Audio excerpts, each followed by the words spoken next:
कि एलिया को उस जगह पर परमेश्वर ने रखा और समय समय पर एलिया को परमेश्वर ने पानी पिलाया। जहां पर भरपूरी से पानी था उस जगह पर परमेश्वर ने उसको पानी दिया। और बाइबल कहती है अनोखा कार्य, अद्भुत कार्य और परमेश्वर का अद्भुत कार्य जो कभी आप सोच नहीं सकते, ऐसे अद्भुत कार्य को परमेश्वर ने अपने लोगों के लिए व्यवस्था की। अब सोच कर देखो, नाले का पानी पीना और दूसरा कौवे भोजन लाकर देना। कौवे का अगर इतिहास अगर इस बात को जाने तो कौवे सबसे ज्यादा लालची होते और कौवे का भोजन हमेशा सड़क पर होता है। वो किसी भी मरे हुए जानवर को सुबह शाम खाते रहते हैं। उनका स्वभाव है लालची। अब उनको मांस का टुकड़ा दिया गया और सुबह शाम ले जाकर एलिया को खिलाना है और उनको एक जिम्मेदारी दी। एलिया को भोजन खिलाने की ड्यूटी परमेश्वर ने कौवों को दी और कौवे बराबर सुबह और शाम, बाइबल स्पष्ट कहती है सुबह और शाम वे परमेश्वर के दास के लिए भोजन को लेकर जाते थे और रोटी को लेकर जाते थे। ऐसे समय में सोचकर देखो, जहां अकाल है, जहां पर वर्षा नहीं है और कोई भी अन्न उपज नहीं रहा है, ऐसे समय में परमेश्वर का दास बराबर रोटी खा रहा है। परमेश्वर का दास बराबर जीवन की सारी आवश्यकताओं को पूरी कर रहा है। सोचकर देखो, परमेश्वर के लोग यदि आप हैं तो अपने जीवन में इस बात से मत रोइए, इस बात से मत घबराइए मेरा क्या होगा, इस परिस्थिति में मेरे क्या होगा, मेरे बच्चों का क्या होगा, मेरी नौकरी का क्या होगा, मेरी जिंदगी का क्या होगा, मेरे परिवार का क्या होगा। ऐसी कई बातें आपके जीवन में यदि आज आपको भयभीत करती है तो आप अपने जीवन में इस भय से बाहर आ जाइए और अपने जीवन में हिम्मत को पाइए, क्योंकि आपका परमेश्वर ने आपको बुलाया है। ये चुनौती आपकी नहीं, आपके परमेश्वर की है। ये बुलाहट आपकी नहीं, आपके परमेश्वर की है। ये युद्ध आपका नहीं, आपके परमेश्वर का है। इसलिए आपको सिर्फ एक माध्यम है और अपने आप माध्यम होने के नाते आप बिछुए ढंग से करिए, हिम्मत के साथ खड़े रहिए, क्योंकि रोटी खिलाने का कार्य परमेश्वर ने अपनी जिम्मेदारी में ले लिया है। इसलिए वो कहता है आकाश के पक्षियों को देखो, वे न तो बोते हैं, न काटते हैं, न बटोरते हैं, फिर भी उनका परमेश्वर उनको समय पर भोजन खिलाता है। तो आपके और मेरे लिए ये आनंद का विषय है। चारों तरफ महामारी हो, चारों तरफ क्लेश हो, लेकिन आप यदि परमेश्वर के जन हो, परमेश्वर के बुलाए हुए हो, तो आपको अपने जीवन में हिम्मत पाना है, आपको अपने जीवन में आगे बढ़ना है, आपको भयभीत नहीं होना है, आपको अपने जीवन में किसी भी रीति से डरने की आवश्यकता नहीं है। तब परमेश्वर का वचन बहुत ही अद्भुत कहता, तब लिखा है यहां पर ऐसे ही हुआ, अकाल पड़ गया। उसके बाद परमेश्वर ने एलिया के जीवन में और अगले स्तर में लेकर गया, अगली जगह में लेकर गया, शारपत नगर में परमेश्वर लेकर गया और वहां पर एक विधवा से उसकी भेंट होती है और उस विधवा से भेंट होती है। तो परमेश्वर के दास की भी उस जगह पर एक परीक्षा के रूप में है और परमेश्वर का दास उस जगह पर जाने के बाद एक स्त्री से मुलाकात करता है जिसका एक ही छोटा बेटा है और वो एक विधवा औरत है, उसका पति है ही नहीं, लेकिन वो अपने जीवन के कार्य चरित्र में बहुत अच्छी है और परमेश्वर ने और भी विधवाएं हो सकती हैं, लेकिन उनका चरित्र कैसा है हमें नहीं पता। लेकिन इस विधवा का चरित्र, इस विधवा का जीवन, इस विधवा का कोई ना कोई गुण अच्छा था। इसलिए इस विधवा ने अपने जीवन में परमेश्वर के दास का सम्मान करती है और परमेश्वर के दास का सम्मान करके अपने जीवन में उसको ग्रहण करती है। जैसे ही वे ग्रहण करती तो यहां लिखा है कि जैसे ही वहां पहुंचने के बाद इससे कहा कि मेरे लिए पानी लेकर आ, और जब पानी लेकर आएगी साथ में एक रोटी भी लेकर आना। तब ये वहां पर कहती है मेरे पास तो मुट्ठी भर आटा है और कुप्पी में थोड़ा सा तेल है, बस इतना ही सा है। अकाल की परिस्थिति को बाइबल दिखाती है और अकाल की परिस्थिति में देखो परमेश्वर के लोग कैसे जीता है। अकाल की परिस्थिति में परमेश्वर के लोगों के साथ में, महामारी के समय में परमेश्वर के लोगों के साथ में कैसे चमत्कार होते हैं। आपके जीवन में हिम्मत नहीं हारना, ये ही महत्वपूर्ण बात है, क्योंकि परमेश्वर समय समय पर लोगों को दिखाएगा कि वो परमेश्वर है। आकाश में सूर्य परमेश्वर नहीं हो सकता, पेड़ परमेश्वर नहीं हो सकता, कागज परमेश्वर नहीं हो सकता, पंखा परमेश्वर नहीं हो सकता, ये टेबल कपड़ा परमेश्वर नहीं हो सकता, संसार की कोई भी वस्तु परमेश्वर नहीं हो सकती। इसलिए परमेश्वर परमेश्वर है। इस संसार का कोई भी जीव और जंतु परमेश्वर नहीं हो सकता। इसलिए जब जब लोगों ने अपने जीवन में दुष्टता की ओर अपने मन को लगाया, दुष्ट कामों की ओर अपने जीवन को लगाया, तब तब परमेश्वर को क्रोध लोगों ने दिलाया और तब तब परमेश्वर ने सृष्टि को हिलाना चाहा, तब तब परमेश्वर ने सृष्टि को चुनौती देना चाहा और परमेश्वर उस परिस्थिति के अंदर परमेश्वर के लोग भी रहते। तब परमेश्वर की दासी यहां पर ऐसा कहती है कि मेरे पास तो मुट्ठी भर आटा है और कुप्पी में तेल है और इसके अलावा मेरे पास और कुछ नहीं। तब एलिया ने कहा बस उसी में से तू थोड़ा सा छोटी रोटी मेरे लिए बनाकर लेकर आ। अब यहाँ पर आपको और हमको समझना बहुत जरूरी है, परमेश्वर के चुने हुए लोगों को परमेश्वर के दास के रूप में ये स्त्री कुड़कुड़ा सकती थी। ये स्त्री अपने जीवन में कुड़कुड़ाकर उटपटांग बातें बोल सकती थी। अपने जीवन में ये जरूर कही कि मेरे पास तो मात्र मुट्ठी भर आटा है, कुप्पी भर तेल है, मैं और मेरा बेटा रोटी बनाएंगे, खाएंगे, उसके बाद मर जाएंगे। बस इतनी सी बात को बोलकर ये एलिया के सामने बोली, लेकिन उसको करने से पहले अपने जीवन के अंदर इस बात को इसने पहचाना कि ये परमेश्वर का जन है और परमेश्वर का जन बोल रहा है। इसलिए उसने अपने जीवन में इस बात को कहती है कि 13 पद में लिखा, एलिया ने उससे कहा मत डर, जाकर अपनी बात के अनुसार कर, परंतु पहले मेरे लिए एक छोटी सी रोटी बनाकर मेरे पास ले आ, फिर इसके बाद अपने और अपने बेटे के लिए बनाना, क्योंकि इस्राएल का परमेश्वर यहोवा यूं कहता है कि जब तक यहोवा भूमि पर मेंह न बरसाएगा तब तक न तो उस घड़े का मैदा समाप्त होगा और न उस कुप्पी का तेल घटेगा। ये बात को परमेश्वर का दास ने भविष्यवाणी के रूप में उसी समय इस बात को प्रकट कर दिया। इसके पास वचन था, इसके पास आदेश था, इसके पास परमेश्वर की अद्भुत बातें थी। तुरंत उस बात को उसने प्रकट कर दिया। स्त्री डरी हुई थी, घबराई हुई थी परिस्थिति के मारे अपने जीवन में, लेकिन चुनौतीपूर्ण बात एलिया परमेश्वर की ओर से इस स्त्री को कहता है। तब 15 पद में लिखा, तब वो चली गई और एलिया के वचन के अनुसार किया। तब से वह और स्त्री और उसका घराना बहुत दिन तक खाते रहे। ये बात को परमेश्वर को धन्यवाद करने का विषय है, परमेश्वर को महिमा देने का विषय है, क्योंकि परमेश्वर इस परिस्थिति में भी अपने लोगों को चलाता है, इस परिस्थिति में भी अपने लोगों को खाना खिलाता है, इस परिस्थिति में भी कोई भूखा मरेगा नहीं, क्योंकि परमेश्वर अपने लोगों के लिए इस हालात और परिस्थिति में भी रोटी को खिलाया है।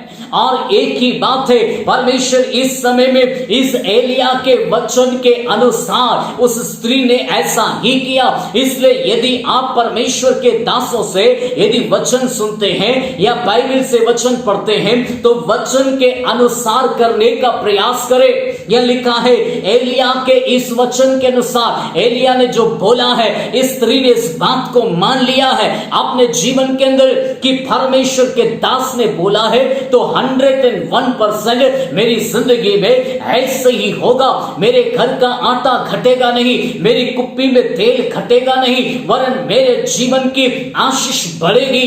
इससे ऐसी बात को उसने अपने जीवन में स्वीकार कर लिया। तब लिखा है उसका सारा घराना बहुत दिनों तक खाता रहा। तब लिखा 16 पद में, यहोवा के उस वचन के अनुसार जो उसने एलिया के द्वारा कहा था, ना तो उस घड़े का मैदा समाप्त हुआ और ना उस कुप्पी का तेल घटा। यहां पर परमेश्वर का इस वचन के अनुसार ये अद्भुत होता चला गया और परमेश्वर अपने जीवन में समय के साथ में ये सब कुछ कर रहा। अब सोच कर देखो, अगली बार जब ये परिस्थितियां घटती हैं, ये हालात बिगड़ते हैं, ऐसे समय में आपको मुझको अपनी पवित्रताई में, अपने जीवन में, अपने विश्वास में आपको बढ़ते ही जाना है। क्योंकि ये परिस्थितियां एक बार होती है, 3.5 साल कम नहीं होता। यहाँ पर लॉकडाउन अगर मात्र 3 महीने आपको बंद कर दिया गया तो आप और हम सब बेचैन हो गया। पूरा संसार महाक्लेश में है, दर्द में है, तकलीफ में है, घबराई व्यवस्था में है। ऐसे समय में सोचकर देखो, एलिया के उस जगह में 3.5 साल तक अकाल पड़ा रहा, बारिश नहीं हुआ, ओस नहीं गिरा, अनाज नहीं निकला, अकाल पड़ा हुआ है। वहां के लोगों की हालात कैसी होंगी, वहां के लोग कैसे होंगे, कितने दुष्टता से भर गए होंगे, कितना अपने आप में टेंशन में भर गए होंगे। ऐसे समय में ये घराने की एक एक जरूरतों को परमेश्वर ने पूरा किया। इसी के तुरंत बाद एलिया के विश्वास को प्रभु ने बढ़ाने के लिए समय समय पर अद्भुत कामों को करते चले गया। लेकिन एक परीक्षा के रूप में एलिया की जिंदगी में वहां सब फिर से खड़ा हो गया। ये स्त्री का बेटा उस जगह पर मर गया, ऐसे समय में रोगी होकर मर गया। तब वह परमेश्वर का वचन बहुत स्पष्ट कहता है, वह स्त्री कहने लगी, वह स्त्री अपने जीवन में इस बात को कहने लगी, क्या कहती है कि 17 पद, इन बातों के बाद स्त्री का बेटा जो घर की स्वामिनी थी रोगी हुआ और उसका रोग यहां तक बढ़ गया कि उसका सांस लेना बंद हो गया। तब वह एलिया से कहने लगी, हे परमेश्वर के जन, तब तक ये बात को समझ गई थी। आज लोग आशीष पाना चाहते हैं, आज लोग सेवकों से आशीष पाना चाहते हैं, क्योंकि परमेश्वर अपने लोगों को वो आशीष, वो सामर्थ्य, वो अद्भुत कार्यों के साथ में परमेश्वर ने अपने लोगों को रखा है। तब लिखा, ये स्त्री कहती है, हे परमेश्वर के जन, मेरा तुझसे क्या काम? क्या तू इसलिए मेरे यहां आया है कि मेरे बेटे को मृत्यु का कारण हो और मेरे पाप का स्मरण दिलाए?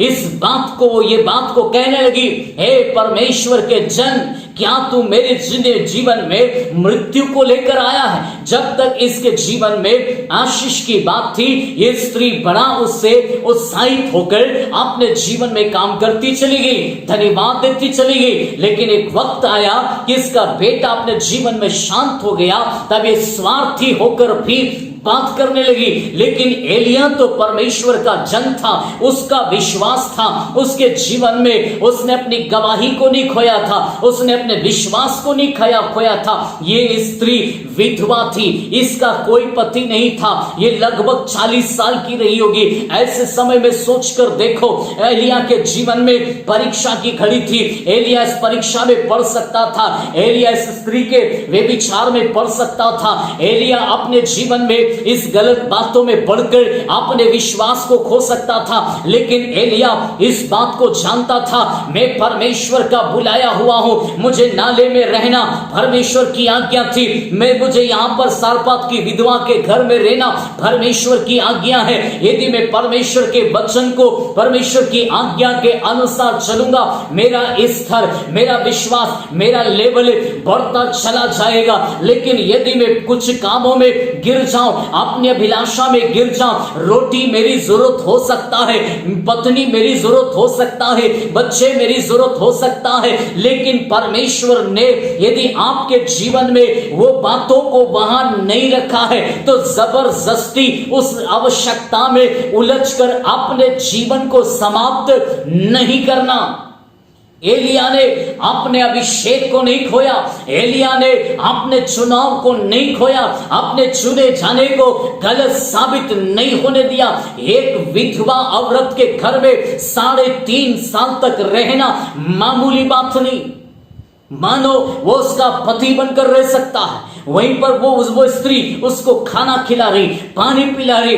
आज कितने सेवक अपने जीवन में, कितने ऐसे धार्मिक कार्य करने वाले लोग अपने जीवन में अभिलाषाओं में गिर गए, अपने विश्वास को खो देते हैं, अपने वरदान को खो देते हैं, अपने जीवन की कई परिस्थिति में गिर जाते हैं। आपके जीवन में शारीरिक अभिलाषा में गिर कर अपनी जिंदगी को नाश कर देते हैं। यहां पर एलिया अपने जीवन में इन बातों में उसने अनदेखा करके अपने विश्वास को पकड़े रहा, तभी तो वो चमत्कार की बात किया, तभी तो वो चुनौती की बात करता है, तभी तो परमेश्वर की आवाज को सुनता है। अपने हृदय में इस बात को पहचान लिया, जब जब लोगों ने चुनौती की बात कही तब तब उसके हृदय में वचन परमेश्वर ने डाला। स्त्री ने कहा कि मेरे पास मात्र मुट्ठी भर रोटी आटा है, कुप्पी में तेल है। उसने कहा तू चिंता मत कर, तू भयभीत मत हो, पहले तू मेरे लिए रोटी बनाकर लेकर आ। यहोवा परमेश्वर, इस्राएल का परमेश्वर कहता है, जब तक इस देश के अंदर अकाल रहेगा तू भूखी नहीं रहेगी, तेरा बच्चा भूखा नहीं रहेगा, वरन मैं जब यहां तक रहूंगा मैं भी भूखा नहीं रहूंगा।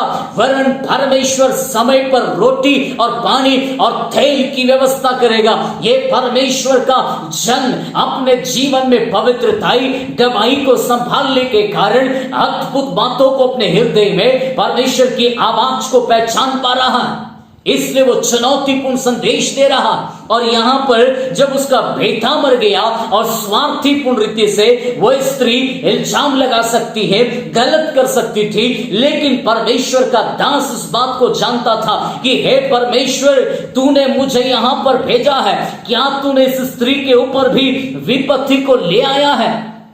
मैं परमेश्वर तेरा जन हूं। यहां 20वें पद में यह इस बात को कहता, तब उसने यहोवा को पुकार कर कहा, हे मेरे परमेश्वर यहोवा, क्या तू इस विधवा के बेटे को मार डालकर जिसके यहां मैं टिका हूं, इस पर भी विपत्ति ले आया? तब वह बालक तीन बार पसर गया और यहोवा को पुकार कर कहा, हे मेरे परमेश्वर यहोवा, इस बालक के प्राण इसमें फिर डाल दे। अब ये परमेश्वर का दास इस बात को बोला परमेश्वर के सामने। तब 22 पद कहता है, एलिया की ये वचन, एलिया की ये बात यहोवा ने सुन ली और बालक का प्राण उसमें फिर आ गया। और वह परमेश्वर के वचन के अनुसार वो बेटा जी उठा। परमेश्वर ने एलिया के वचन का आदर किया है, उसने अपनी गवाही को संभाला, उसने अपने पवित्र जीवन को संभाला, उसने दाग नहीं लगने दिया अपने जीवन के अंदर। इसलिए जब मरे हुए व्यक्ति को जिंदा, आज कितने परमेश्वर के चुने हुए लोग मुर्दों को जिंदा कर रहा और आने वाले समय में और करेगा, अद्भुत कार्यों को दिखाएंगे। इसलिए क्योंकि वे परमेश्वर के बुलाए हुए, यदि आज आपकी शुरुआत है अपने जीवन में, अगर आप पवित्र चाल में, पवित्र विश्वास में, पवित्र जीवन में, पवित्र रीति से आप अपने मन और विचारों में बने रहेगा, तो आप देश को लीड करेगा, भविष्यवाणी करेगा, चुनौतीपूर्ण बातें करेगा, अद्भुत कार्य करेगा और समय समय पर परमेश्वर आपको समय समय पर चलाएगा। लेकिन जब जब आपको परमेश्वर जो बातें करने के लिए कहे, वचन के अनुसार करते चले जाइए, सफलता इसी में है। आप कहेंगे मैं नाले में क्यों जाऊं, मुझे एक अच्छी होटल दे दो प्रभु, मुझे एक अच्छी जगह दे दो प्रभु। आप अच्छी जगह ढूंढते रहेगा, आप परमेश्वर की सेवा नहीं कर पाएगा। यदि परमेश्वर की सेवा करना है तो प्रभु ने जो बोला है वो करना है। एलिया को बोला नाले के पास जाके रह जा, वहां पर सोने का जगह कैसा होगा, गद्दा होगा कि नहीं, कमरा होगा कि नहीं, मच्छर काटेगा, कितनी प्रकार की दिक्कतें होगा, सांप हो सकता है, बिच्छू हो सकता है, कीड़े मकोड़ा हो सकता है, कई चीजें हो सकता है, फ्रिज का पानी मिलेगा कि नहीं, ऐसे कई ख्याल आपके मेरे दिमाग में हो सकता है। परमेश्वर के चुने हुए लोगों, यदि आप एक सेवक हैं, यदि आप एक बुलाया हुआ है, तो अपने जीवन में इस बात को आपको जानना है, आप एक सेवक हैं। और सेवक के विषय में प्रभु कहता है, जो तुम्हारे सामने रखा जाए वही खाना। मैं तो ये नहीं ये खाता हूं, मैं तो ऐसा नहीं ऐसा रहता हूं, मुझे तो रहने के लिए अच्छा जगह चाहिए, मुझे तो अच्छी से अच्छी व्यवस्था चाहिए, तो आप एक सेवक नहीं हो सकता। आप परमेश्वर की आवाज को सुनकर अपने जीवन में परमेश्वर के लिए जीने का प्रयास करें। इसको जैसे बोला वैसे के वैसे ये चलते गया, और चलने के कारण अपने जीवन में परमेश्वर इसकी बात का आदर करता था। परमेश्वर इसकी बात का आदर करता था, और इसकी बात का आदर करने के कारण परमेश्वर ने अद्भुत कार्य किया। तब परमेश्वर का वचन बहुत स्पष्टता से कहता है कि एलिया के सामने ये सारी बातें थी, और परमेश्वर ने इस बात को बहुत स्पष्ट कर दिया। अब बालाक के सामने फिर ये बात को चुनौती दे दिया। जब बारिश की बात हुआ तब ये बात को देखिए, आप पढ़ेंगे अगर 18 पद को और उसका 41वां वचन, 18 का 41वां वचन से अगर आएंगे तो यहाँ अकाल की समाप्ति है। अकाल की समाप्ति में फिर से परमेश्वर का दास के सामने आहाब खड़ा हुआ, क्योंकि आहाब ने इस बात को जान लिया, एलिया परमेश्वर का दास है, एलिया चुना हुआ है, एलिया परमेश्वर का बुलाया हुआ है, एलिया के सामने हम कुछ भी नहीं है। इस बात को आहाब ने जान लिया, और आहाब ने इस बात को जानने के कारण एलिया जो था वो गुफा में बैठकर परमेश्वर को आराधना कर रहा था, परमेश्वर की उपस्थिति में बैठा था। ये पूछने गया, हे एलिया अब आगे क्या होगा? तब इस बात को उसने कहता है, ये कहता है कि भारी वर्षा की सनसनाहट मुझे सुनाई पड़ती है। आहाब ने पूछा क्या होगा? तब इसने पूछा भारी वर्षा की मुझे सनसनाहट जो है सुनाई पड़ती है। ये कितना अद्भुत है, ये बात सोच कर देखो। प्राकृतिक अंदर हलचल मचना ये राजा एलिया को सुनाई दिया। एलिया ने अपने कानों से सुन लिया, अपने हृदय में इस बात को जान लिया। प्राकृतिक के अंदर हलचल मच रही है। एक भविष्यवक्ता वर्तमान भूतकाल भविष्य को जान लेता है, व्यक्ति के विचारों को जान लेता है, व्यक्ति की हालात और परिस्थितियों को जान लेता है। आहाब की जिंदगी को जानकर ये बात को कहता है भारी वर्षा होने वाली, इसलिए तू जा और अपने भोजन को खाकर इस उपवास को तू तोड़ दे, क्योंकि भारी वर्षा होने वाली। तब उसने अपने सेवक से कहा, अपना सेवक से जाकर कहा कि तू जाकर देख क्या समुद्र में से एक बादल उठकर आ रहा है क्या? अपने हृदय में ये बात को कंफर्म था, ये परमेश्वर का चुना हुआ जन था, इसलिए इसको मालूम है बारिश होगा, बाढ़ आएगा, तूफान आएगा, अद्भुत कार्य होगा। मेरा परमेश्वर मेरे मुंह से निकलने वाले वचन का आदर करेगा। इस बात को ये जानता था, इसलिए उसने सेवक को भेजा। एक बार नहीं 7 बार भेजा। अब 7 बार भेजा है तो सोच कर देखो, 7 बार कम नहीं होता। एक बार अगर आपको भेजने के बाद रिजल्ट नहीं आया तो अविश्वास आ सकता है। जब वो भेज रहा है, पहली बार गया नहीं दिखाई दिया बोलकर वापस आया, फिर पहाड़ी चढ़ा नहीं दिखाई दिया बोलकर फिर वापस आया, ऐसा 4वीं 5वीं 6वीं बार बोला नहीं दिखाई दे रहा, ऐसा बोलकर वापस आया। अद्भुत बात है, परमेश्वर का दास का जीवन प्रार्थना में था, विश्वास योग्य था, पवित्र था, अद्भुत था, परमेश्वर की बातों को जानता था, परमेश्वर के हृदय को समझता था, इसलिए इसको मालूम था वर्षा होगी। प्रार्थना करने वाले लोग इस बात को जानते हैं, इसलिए वे बात को जानने के कारण उसने राजा को फिर चुनौती दिया, और इस बात को चुनौती देकर इस बात को कहता ऐसा होगा। उसने हिम्मत नहीं हो रही। जब आप एलिया का जीवन ये बात को सिखाता है कि एक व्यक्ति को अगर कोई विषय को लेकर आप प्रार्थना कर रहा है, हिम्मत नहीं हारना। 1 बार हो, 2 बार हो, 3 बार हो, भले आपने 6 बार प्रार्थना कर दी, चिंता मत करो। यदि आपको प्रभु ने बताया तो 101% होगा, क्योंकि ये बात आपकी नहीं परमेश्वर की है। और अगर परमेश्वर की बात है तो वो काम होके रहेगा, वो बात होके रहेगी, आपकी जिंदगी में होके रहेगी। तब उसने इस बात को जान लिया।